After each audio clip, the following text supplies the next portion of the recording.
చెప్పింది జాగ్రత్తగా వినండి. ఆ అమ్మాయికి ఏమన్నా జరిగిందంటే మీలో ఒక్కళ్ళు బ్రతకరు.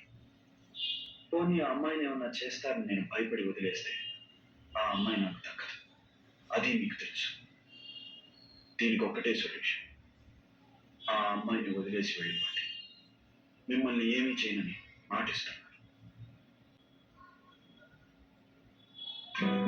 ఎవరో ఏందో నాకు తెలియదు స్వామి. కనుక్కుంటా. పెద్ద కష్టమేమీ కాదు. మీరెత్తుకొచ్చి నమ్మి నాకు కావలసిన మనిషి. ఈ పొత్తు మీరు ఆమెను ఏమైనా చేయొచ్చు, కానీ రేపు నాది. గుర్తుపెట్టుకోండి, మీలో ప్రతి ఒక్కడు నన్ను చంపమని నా కాళ్ళు పట్టి వేడే వరకు హింసించి చంపుతా.